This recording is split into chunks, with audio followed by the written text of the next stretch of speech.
আমারও তো মনে চায়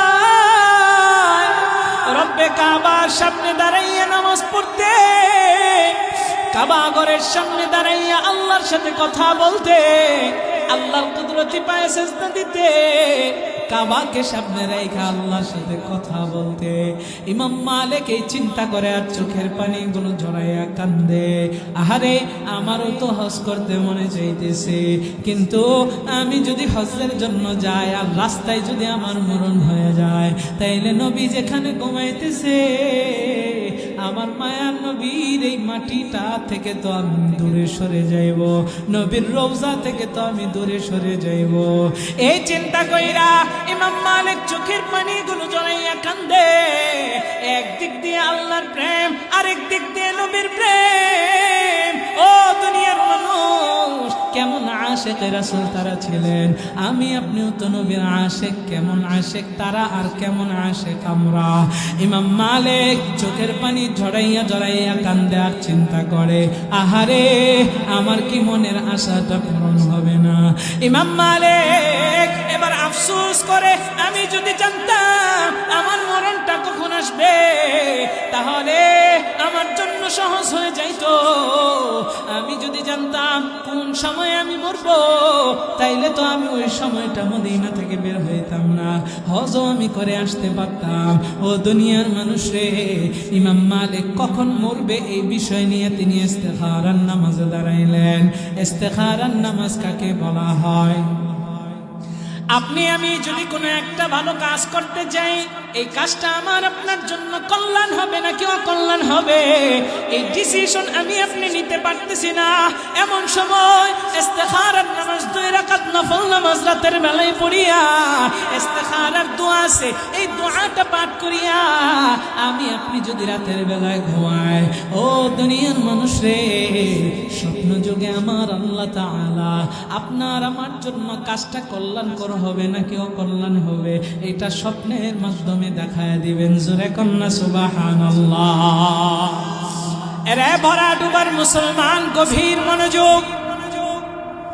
এই জন্য যারা ইস্তেখারা করবেন, প্রথম দিন স্বপ্নে দেখেন নাই আবার করেন, আবার দেখেন নাই আবার করেন, আবার দেখেন নাই আবার করেন, করতেই থাকেন। আল্লাহ তাআলার ওয়াদা একটা সময় অবশ্যই দেখাইবে। ও দুনিয়ার মানুষ রে, ইমাম মালিক ইস্তেখারার নামাজের ভিতরে দাঁড়ায়া গেলেন। তিনি ইস্তেখারার নামাজ পড়িয়া ইস্তেখারার দোয়াটা পড়িয়া ঘুমের ঘোরে, গভীর ঘুমের ঘোরে আচ্ছন্ন হয়ে গেলেন। ঘুমাইতে দেরি হয়েছে, ইমাম মালিকের স্বপ্ন যোগে আমার মায়ার নবী, রহমতের নবী, দয়ার নবী ইমাম মালিকের স্বপ্নে হাজির হয়ে গেছে। আর জোরে কন্যা সুবহানাল্লাহ। ইমাম মালিক রহমতুল্লাহি আলাইহি ইস্তেখারা কইরা ঘুমাইছে, আর নবী স্বপ্নে হাজির। আমার মায়ার নবী, দয়ার নবী ইমাম মালিকের সামনে 5টা আঙ্গুল উঠাইছে। ইমাম মালিকের স্বপ্ন যুগে এসে নবী 5 আঙ্গুল উঠাইছে। রে মুমিন, আমার মায়ের নবী 5 আঙ্গুল দেখাইয়া ইমাম মালিকের স্বপ্ন থেকে চলে গিয়েছে।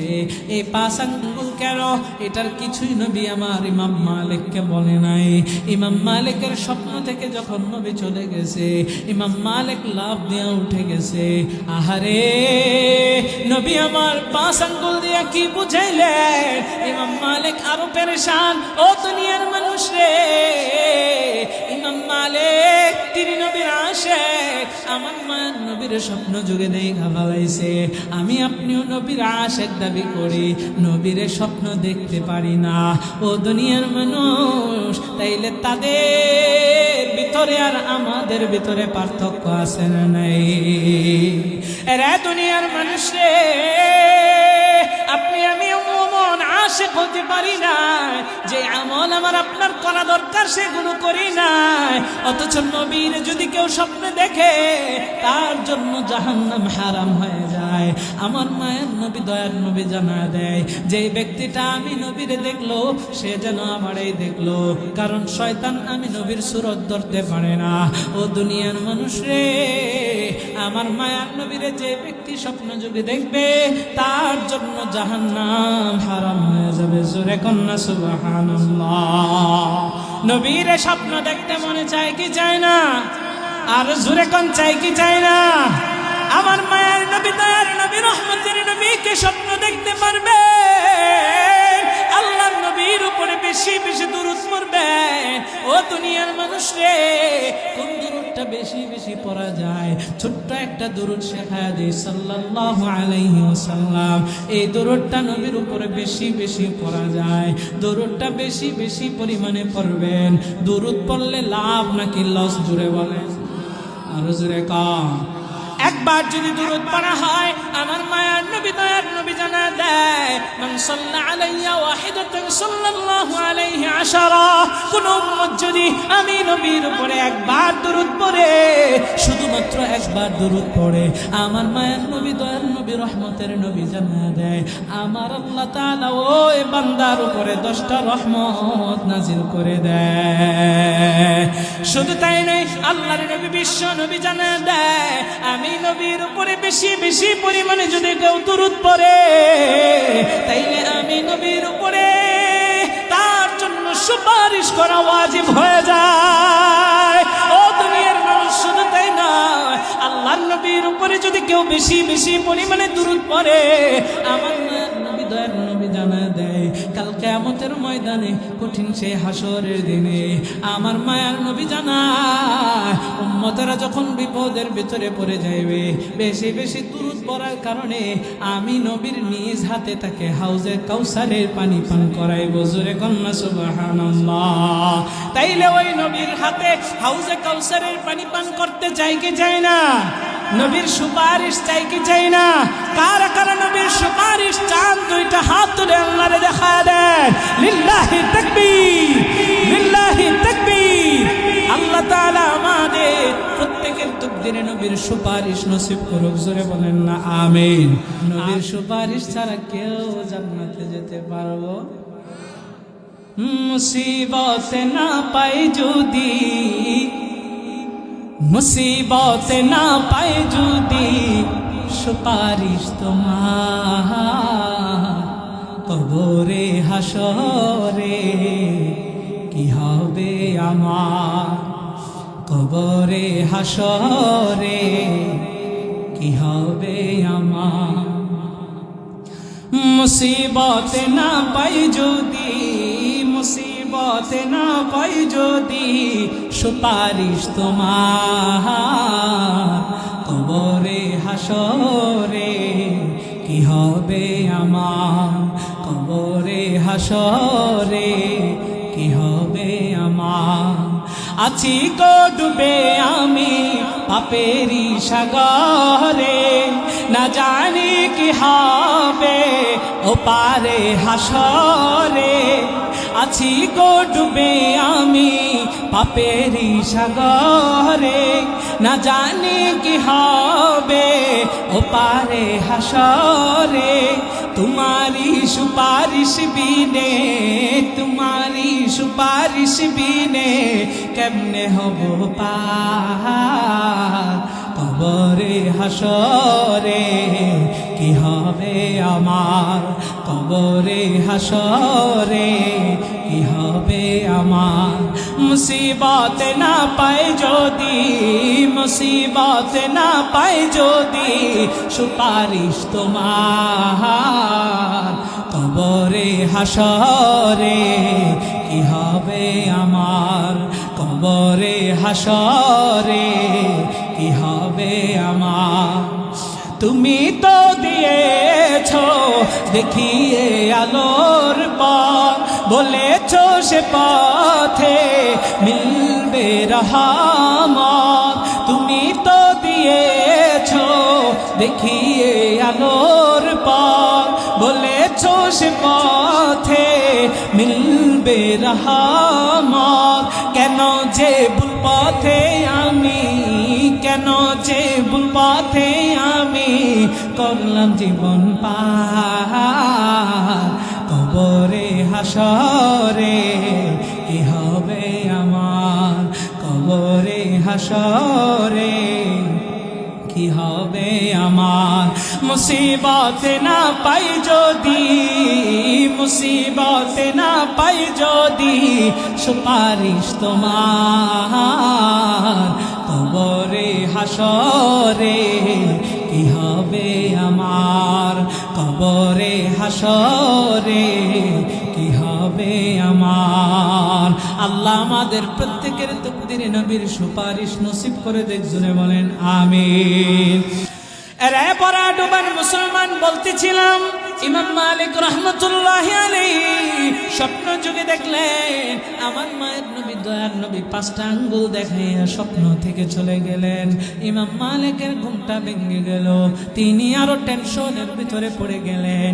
আহারে আমার মায়ের নবী 5 আঙ্গুল দিয়া কি বুঝাইলেন, আমি ইমাম মালিক 5 সেকেন্ড বাঁচবো নাকি 5 মিনিট নাকি 5 ঘন্টা নাকি 5 দিন নাকি 5 মাস নাকি 5 বছর।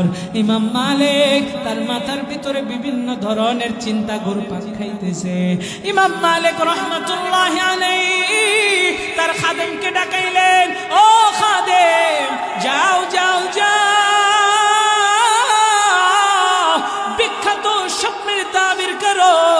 হযরত ইবনে সিরিন রহমতুল্লাহ আলাইহির কাছে দৌড়ে যাও, যায় আমি ইমাম মালিক যে নবীরে 5টা আঙ্গুল স্বপ্নে দেখছি, আমার নামটা ও ইবনে সিরিনের কাছে বলবা না, না বইলা এই 5 আঙ্গুলের ব্যাখ্যা চাইবা, এই 5 আঙ্গুলের স্বপ্নের তাবিরটা তাড়াতাড়ি জেনে আসো।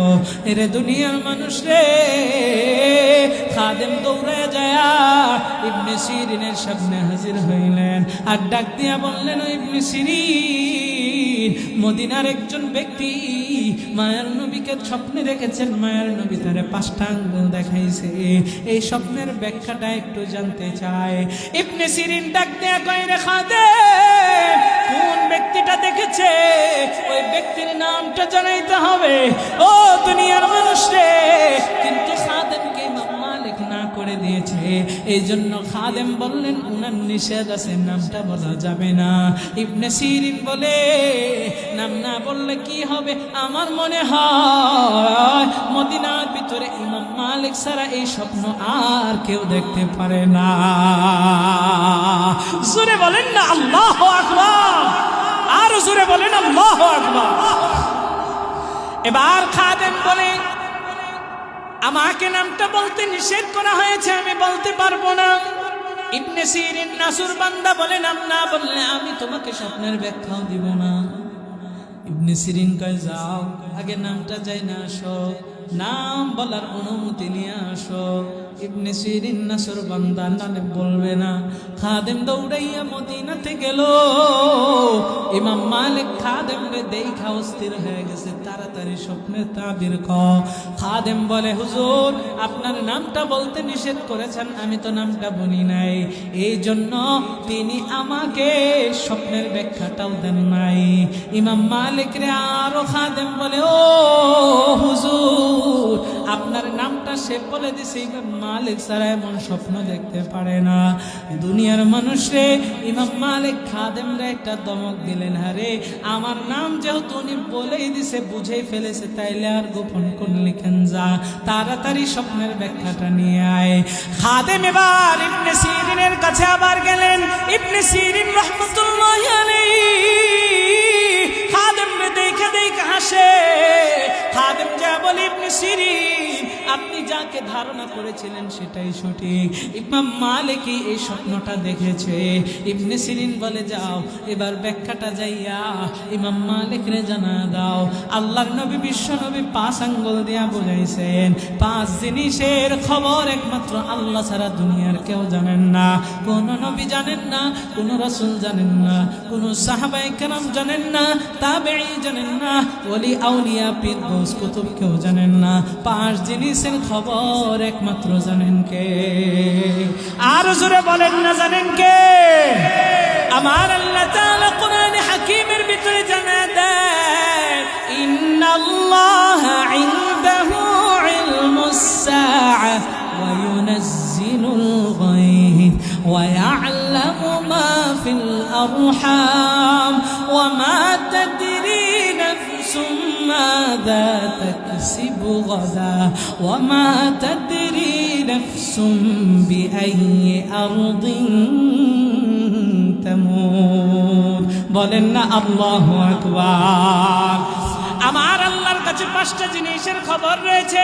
আল্লাহ বলেন ইন্নাল্লাহা ইনদাহু ইলমুস সাআহ, আল্লাহর কাছে কিয়ামত দিবসের খবর রয়েছে। কিয়ামত কখন সংঘটিত হবে একমাত্র জানেন কে? আর জোরে বলেন, নাকি সরকার জানে? আপনি জানেন কিয়ামত কখন হবে? দুনিয়ার কেউ জানেন না, জানেন আমার আল্লাহ। আমার আল্লাহ জানা দেয় ওয়ায়ুনাজ্জিলুল গায়স, বৃষ্টি কোথায় কখন বর্ষণ হবে এটা জানেন কে? আর জোরে কান। আবহাওয়া অফিস জানে না? হ্যাঁ কি কোন জানে তো?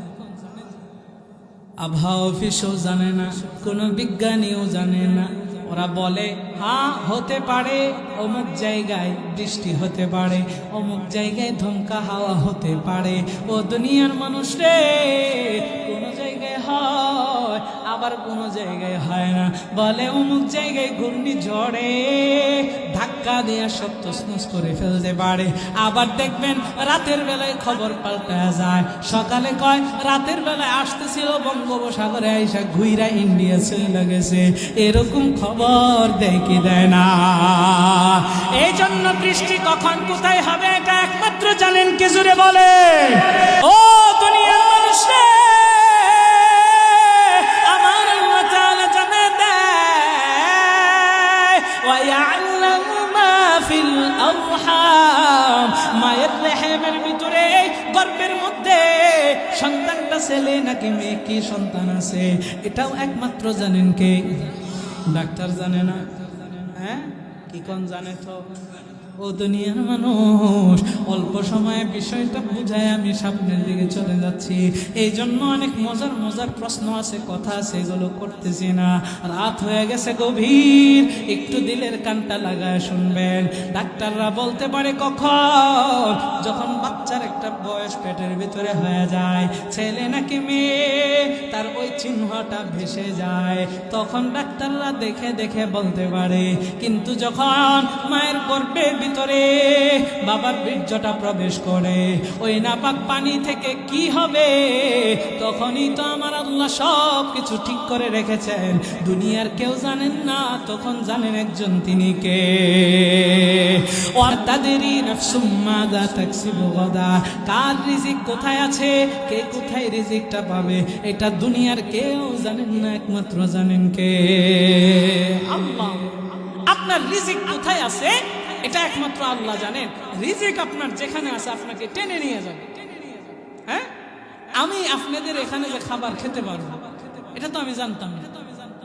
আমি তো চাইলে অন্য জায়গায় খাইতে পারতাম, কিন্তু আল্লাহ রিজিক এখানে রাখছেন চাই।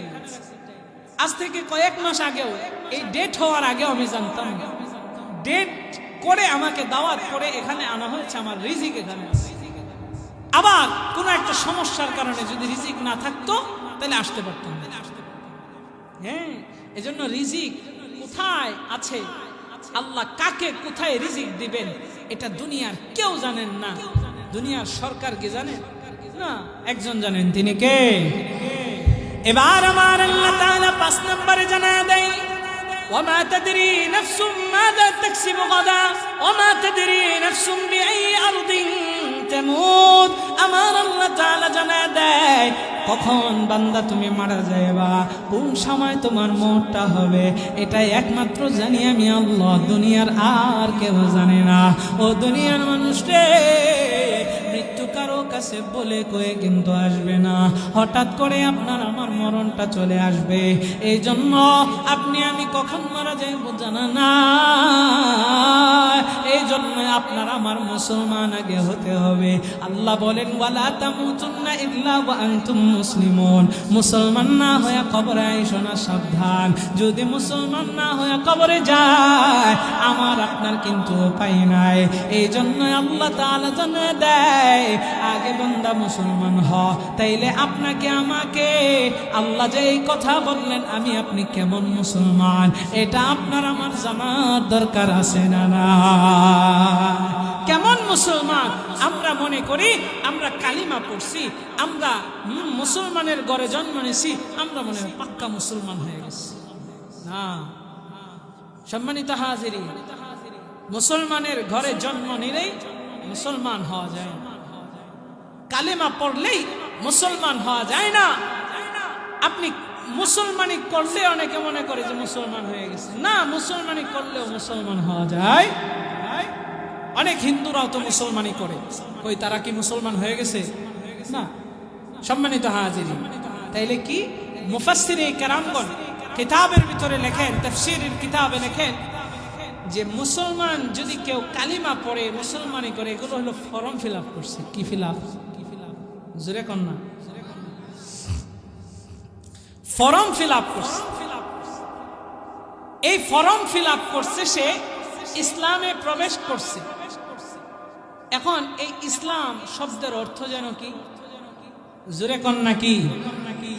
শান্তি। আসলে ইসলাম শব্দের অর্থ আমরা সবাই এক বাক্যে বলে দিচ্ছি শান্তি, কিন্তু এটার মিনিংস, এটা আসল অর্থ কি সেটা আমরা অনেকেই জানি না। এটা হচ্ছে আত্মসমর্পণ। কি করা? আত্মসমর্পণ কারে কয়? আপনি ইসলাম ধর্ম গ্রহণ করলেন, আপনি আত্মসমর্পণ করলেন আল্লাহর কাছে। কার কাছে? সারেন্ডার। আল্লাহ হযরত ইব্রাহিম রে বলে, ইব্রাহিম তুমি মুসলমান হয়ে যাও। ইব্রাহিম বলে ক্বালা আসলামতু লিরাব্বিল আলামিন, রব আমি মুসলমান হলাম, আপনার কাছে পরিপূর্ণ আত্মসমর্পণ করলাম। জোরে কন্না সুবহানাল্লাহ। পরিপূর্ণ কি করলাম? আত্মসমর্পণ করলাম। দেখবেন আপনি আমি একটা ভুল করলে, পুলিশ যদি আপনার আমারে অ্যারেস্ট করার জন্য আসে, তখন যদি হাত তুলে বলি আমি সারেন্ডার করলাম, আত্মসমর্পণ করলাম, তখন আর গুলি চালান না। চালা বাংলাদেশের বিগ হাউস পুলিশ হইলে ঠিকই চালা, জানেন, এটা ভিন্ন বিষয়। কেউ যদি আত্মসমর্পণ করে, এটা নিয়ম হচ্ছে আত্মসমর্পণ করলে, জিহাদের ময়দানেও যদি কেউ আত্মসমর্পণ করত, তার উপরে তরবারি ওঠানো জায়েজ ছিল না, কারণ সে তো সারেন্ডার করেছে। আত্মসমর্পণ করলে তার উপরে আর কোনো অ্যাকশন নাই, সে এবার সারেন্ডার করে ফেলছে। ইব্রাহিম নবী বলে আল্লাহ আমি পরিপূর্ণ আত্মসমর্পণ করলাম। এখন আত্মসমর্পণ করার পর অন্যায়টা কি আর করা যাবে? জোরে কন। আমরা মুসলমান হয়েছি, ফর্ম ফিল আপ করছি, আল্লাহর কাছে আত্মসমর্পণ করি নাই, যার ফলে আল্লাহ বলেন তোর উপরে নামাজ ফরজ না, ফ্যানটা নাফাক, এখন ফরম যাইত। এখন কি নামাজের সময় হয়েছে? একটু বয়স টয়স হোক, বুড়া টোরা হয়, নাতিনৎকর হোক, হ্যাঁ 40 যাক পরে নামাজ পড়ুন। সমাজে এরকম লোক আছে না নেই? এর ফ্যান নাফাক। আমি তো বড় আশ্চর্য হয়ে যাই, পুরুষ মানুষের প্যান্ট কেন নাপাক থাকবে? সে কি মহিলা? আপনি কি মহিলা? আপনার প্যান্টটা নাপাক হয়ে আছে। আল্লাহ মহিলাদেরকে নির্দিষ্ট কিছু সময় নাপাক রাখেন। আপনি তো পুরুষ মানুষ, আপনাকে আল্লাহ সেই বিধান দেয় নাই নাপাক থাকা, আপনি কেন নাপাক থাকেন? মরানটা তো ভাই বলে কয়ে আসে। আহা রঙিন স্বপ্ন দেখে দেখে চলে, কখন মারা যায় বোঝা না। এই জন্য আল্লাহ বলেন ওয়ালা তামুতুন্না ইল্লা ওয়া আনতুম মুসলিমুন, সাবধান মুসলমান না হয়ে কবরে আইসো না।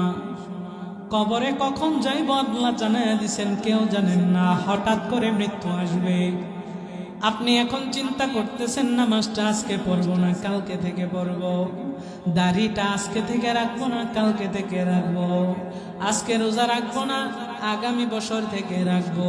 এই যে আপনি চিন্তা করতেছেন আজকে রাতের বেলায় আপনার মরণ আসবে কিনা, কিন্তু আপনার খবর নাই। ও দুনিয়ার মানুষ রে, একটু দিলটা নরম করে দিয়া শুনবেন। রে দুনিয়ার মানুষ, আমি আপনি রঙিন স্বপ্ন দেখা দেখা আমার আপনার দামি সময়টারে হারায় ফেলতেছি। আল্লাহ তাআলা জানায় দেয়, সাবধান মুসলমান না হয়ে কবরে আইসো না। এই জন্য আমার আপনার মুসলমান এখনই হতে হবে, আল্লাহর কাছে আত্মসমর্পণ করতে হবে। আজকে থেকেই নিয়ত করে ফেলি, 5 ওয়াক্ত নামাজ পড়ার চেষ্টা করব, নামাজ পড়তে হবে। কারণ আল্লাহ তাআলা ফরজ করেছেন, এই ফরজের হিসাব আল্লাহর কাছে দেওয়া লাগবে। ও দুনিয়ার মানুষ রে, আমার মায়ার নবী, দয়ার নবী, রহমতের নবী জানা দেয়, আকরাবু মা ইয়াকুনুল আবদু মির রাব্বিহি ওয়া হুয়া সাজিদ। বান্দা তার সব চাইতে রবের কাছাকাছি হয় সিজদার মাধ্যমে, নামাজের মাধ্যমে। আপনার আমার সম্পর্ক আজকে আল্লাহর সাথে না, এই জন্য আপনার আমার কথা আল্লাহ শুনে না। বিপদের ভিতরে পইরা যায়, অভাবের ভিতরে পইরা যায়, আমার আপনার বিপদ আপনার আমার পিছন থেকে ছুটেই না। আল্লাহর সাথে সম্পর্ক লাগান। মাল্লাহুল মাওলা ফালাহুল কুল। আল্লাহ যার হয়ে যায়, গোটা দুনিয়ার সব কিছু আল্লাহ তার পায়ের নিচে ফালায়া দেয়। জোরে কন্যা সুবহানাল্লাহ। এই জন্য আল্লাহর সাথে সম্পর্ক লাগাইতে পারবেন সিজদার মাধ্যমে। ও আমার কলিজার টুকরা যুবক ভাইরা, ও ভরাডুবার মুসলমান, আল্লাহ তাআলা নামাজটাকে এত পছন্দ করে, বান্দার সাথে আল্লাহ তাআলা নামাজের মাধ্যমে কথা কয়। ও দুনিয়ার মানুষ, এর ভিতরে আমার আল্লাহ তাআলা কোন নামাজটারে সবচাইতে বেশি পছন্দ করেন? ছোট্ট একটা আমল আপনাদেরকে কয়েকটা আমল জানা যায়। আপনি আমি যখন রাতের বেলায় ঘুমাই, গভীর রাতে সারা দুনিয়ার মানুষে ঘুমায়, আল্লাহ এই রাতটাকে আমার আপনার জন্য রেস্টের সময় হিসেবে দিয়েছেন, ঘুমানোর জন্য দিয়েছেন। কিন্তু এই আরামের ঘুমটারে হারাম করিয়া আমি আপনি যখন রাতের বেলায় তাহাজ্জুদের নামাজ পড়ি, আমার আল্লাহ তাআলার কাছে সব চাইতে এই তাহাজ্জুদের নামাজটা পছন্দ। জোরে কন্যা সুবহানাল্লাহ। কারণ রাতটা আল্লাহ ঘুমের জন্য দিছে, বান্দা ঘুমায় না, এই রাতের বেলায় তাহাজ্জুদের নামাজ পড়তেছে, আমি আল্লাহর কুদরতি পায়ে সিজদা দিতেছি আল্লাহর কাছে, সেই নামাজটা বড় পছন্দ। এই জন্য তাহাজ্জুদের অভ্যাস আমরা গড়ে তুলি। রাজি আছি তো ইনশাআল্লাহ? আরে দুনিয়ার মানুষ, এই তাহাজ্জুদেরও সওয়াব আপনারা কামাইতে পারবেন। আমার কাছে একটা কিতাব আছে, যে কিতাবের নাম হচ্ছে আমল কম নেক বেশি। এই কিতাব থেকে আমি আপনাদেরকে একটা ছোট্ট আমল দেয়া যায়। ও ভরাডুবার মুসলমান, আপনি আমি প্রত্যেকে রাতের বেলায় ঘুমাই। এই ঘুমানোর সময় আমি আপনি ওযু কইরা শুব। ওযু কইরা শোয়ার পর ঘুম থেকে যখন আমি উঠব, ও দুনিয়ার মানুষ, বিছানা থেকে উঠা বসি কিংবা বিছানার ভিতরে শুয়ে থাকি, ওই বিছানার ভিতরে থাকা অবস্থায় বা উঠা বৈশাই সাথে সাথে আমি আপনি একবার পড়ব আল্লাহু আকবার। একটু জোরে বলেন না একবার কি পড়ব?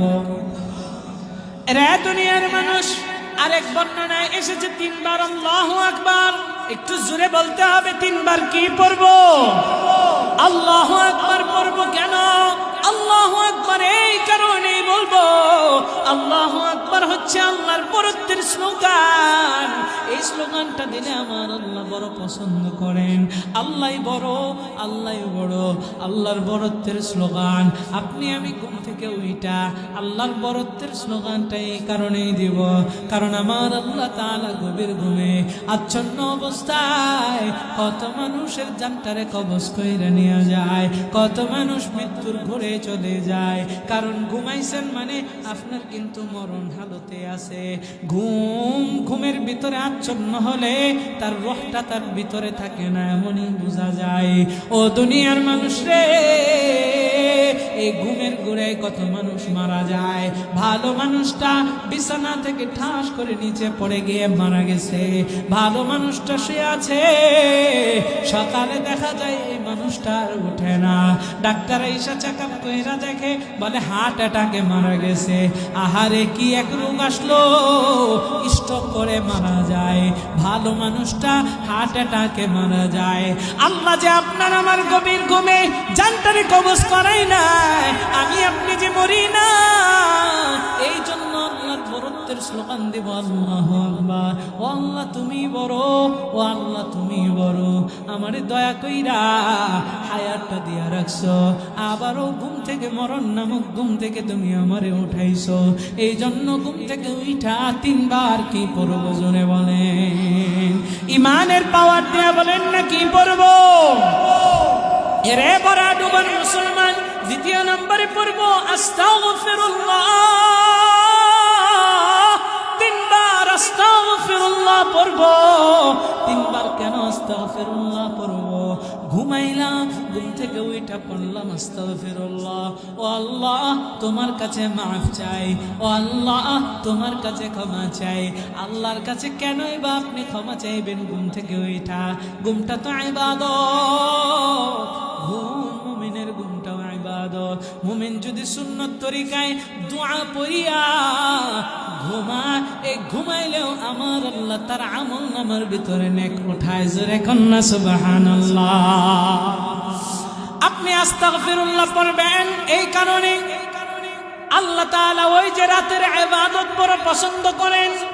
ঘুম আল্লাহ দিয়েছেন, কিন্তু এরপরেও না ঘুমাইয়া আপনি যদি ইবাদত করতেন, এই ইবাদতটা আমার আল্লাহর কাছে বেশি পছন্দ ছিল, কিন্তু আপনি আমি ইবাদত করি নাই। এই জন্য পড়ব আস্তাগফিরুল্লাহ। ও আল্লাহ তোমার কাছে মাফ চাই, ক্ষমা চাই। আমার উচিত ছিল না ঘুমাইয়া ইবাদত করা, কারণ তুমি আমারে কত যে নিয়ামত খাওয়াও। ও দুনিয়ার মানুষ, আপনার আমার জন্য আল্লাহ কত নিয়ামত রেডি কইরা রাখছেন। আল্লাহ তুমি যে আমারে এত নিয়ামত খাওয়াও, এই নিয়ামতের শুকরিয়া আদায় তো করতে পারি না। আমার তো শুকরিয়া স্বরূপ সারা রাত নামাজ পড়ার দরকার ছিল, কিন্তু ইবাদত করতে পারি না। এই জন্য তোমার কাছে মাফ চাই, তোমার কাছে ক্ষমা চাই। 3 বার পড়বেন আস্তাগফিরুল্লাহ। একটু জোরে বলতে হবে 3 বার কি পড়বেন? তাইলে প্রথমবার 3 বার আল্লাহু আকবার, দ্বিতীয়বার 3 বার আস্তাগফিরুল্লাহ, 3 নম্বরে ঘুম থেকে ওঠার দোয়া। একটু জোরে বলেন না, 3 নম্বরে ঘুম থেকে ওঠার দোয়া কি সেই দোয়া? মাশাআল্লাহ, আলহামদুলিল্লাহিল্লাযী আহইয়ানা বা'দামা আমাতানা ওয়া ইলাইহিন nushur। জোরে বলেন না আল্লাহু আকবার। আপনি ঘুম থেকে উঠার এই দোয়াটা পড়বেন একবার, তাইলে 3 বার আল্লাহু আকবার, 3 বার আস্তাগফিরুল্লাহ, একবার ঘুম থেকে উঠার দোয়া। কেউ যদি আমলটা করতে পারে, আমার আল্লাহ তাআলা কত মেহেরবান, কত দয়াবান। আমার মায়ের নবী জানা দেয়, সারা রাত গভীর ঘুমে আচ্ছন্ন, কিন্তু ঘুমায়া ঘুমায়াও এই বান্দাটা সারা রাত নফল নামাজের সব পেয়ে যাবে। আল্লাহ আল্লাহ ক্যা মুবারক নাম হ্যায়, আল্লাহ আল্লাহ মুমিনোं का काम है। आए इलाही मुझसे मुझको दूर कर, ताके देखो मुझ में तुझको एक नजर। জোরে বলেন না আল্লাহু আকবার। হে দয়াময় রহিম রহমান, দিবানিশি তোমার দয়ায় গাই যে মধুর গান, তোমার দয়ায় দিবানিশি গাই তোমার গান। হে দয়াময় রহিম রহমান, হে দয়াময় রহিম রহমান, দিবানিশি তোমার দয়ায় গাই যে মধুর গান, তোমার দয়ায় দিবানিশি গাই তোমার গান। ফকির তুমি বাদশা বানাও তোমারি দয়াতে, বাদশাহ আবার ফকির বনে তোমারি ইশারাতে। ফকির তুমি বাদশা বানাও তোমারি দয়াতে, বাদশাহ আবার ফকির বনে তোমারি ইশারাতে। যখন খুশি নাও গো কেরে, যখন খুশি নাও গো কেরে, মখলুকাতের প্রাণ। দিবানিশি তোমার দয়ায় গাই যে মধুর গান, তোমার দয়ায় দিবানিশি গাই তোমার গান। হে দয়াময় রহিম রহমান, হে দয়াময় হে দয়াময় রহিম রহমান দিবানিশি তোমার দয়ায় গাই যে মধুর গান তোমার দয়ায় দিবানিশি গাই তোমারি গান তুমি হাসাও তুমি কাঁদাও সাধ্য কারণাই তুমি হাসাও তুমি কাঁদাও গো মালিক শাহ তোমার লীলা পূজার মতো সাধ্য কারণাই তোমার রাহে জীবন আমার তোমার রাহে জীবন মোদের হয় যেন কুরবান দিবানিশি তোমার দয়ায় গাই যে মধুর গান দিবানিশি তোমার দয়ায় গাই তোমারি গান হে দয়াময় রহিম রহমান হে দয়াময় রহিম রহমান দিবানিশি তোমার দয়ায় গাই যে মধুর গান তোমার দয়ায় দিবানিশি গাই তোমারি গান দিবানিশি তোমার দয়ায় গাই যে মধুর গান তোমার দয়ায় দিবানিশি তোমারি গান একটু জোরে বলেন না মারহাবা।